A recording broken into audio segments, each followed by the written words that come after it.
Bihar MIM के प्रदेश अध्यक्ष अख्तरुल ईमान हमारे साथ बात करने के लिए मौजूद हैं। सर, सबसे पहले जो हम सवाल है वो यही जानना चाहेंगे कि आपने खुद ओवैसी साहब के कहने पर 3 बार आपने ख़त लिखा आरजेडी को महागठबंधन करने के लिए, लेकिन उसके बावजूद गठबंधन नहीं किया गया।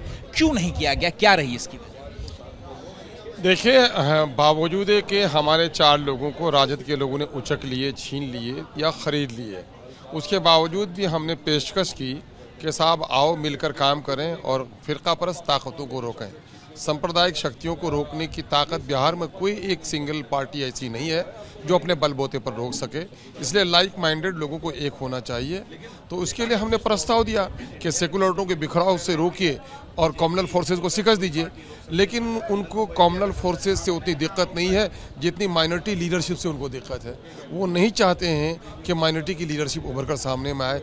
इसका खुला मतलब तो यही है, हम ये समझते हैं।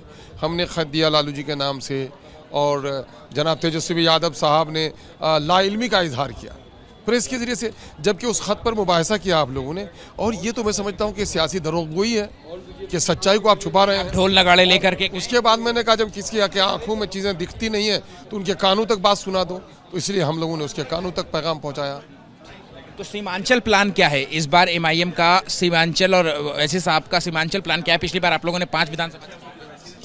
सीमांचल प्लान हम लोग का यही है कि हम इंसाफ की मुसलसल लड़ाई लड़ रहे हैं। सीमांचल के साथ नाइंसाफ़ी की है दिल्ली की हुकूमत ने भी, पटने की हुकूमत ने भी और यहाँ से चुने हुए नुमाइंदों ने भी। उसके खिलाफ मुसलसल हमारी लड़ाई जारी है और इस वक्त इंसाफ की तलब इसलिए भी है कि गलत कानून लाकर कहीं ना कहीं से एक तरफा तौर पर अक़लियतों को परेशान किया जा रहा है बीजेपी की तरफ से। उसके लिए भी हम इंसाफ चाहते हैं और जिन गद्दारों ने पार्टी को धोखा दिया है उसके लिए भी हम इंसाफ की तलब। क्या इसके लिए छोटी छोटी नुक्कड़ सभाएं गाँवों में जाकर के आप लोग नीचे से ज़मीन से संगठन को मजबूत करने की कवायद शुरू कर रहे हैं, जिसमें खुद ओवैसी साहब को बुलाया? नहीं, ओवैसी साहब तो अपने तौर पर आए हैं, कारवां में आए हैं, कारवां इंसाफ में आए हैं, लेकिन हमारी टीम छोटे छोटे टुकड़ों में काम कर रही है ज़मीनी सतह पर। ठीक है, शुक्रिया बात करने के लिए। कैमरा पर्सन राजेश कुमार के साथ अहमद बिलाल, एबीपी न्यूज़ बिहार।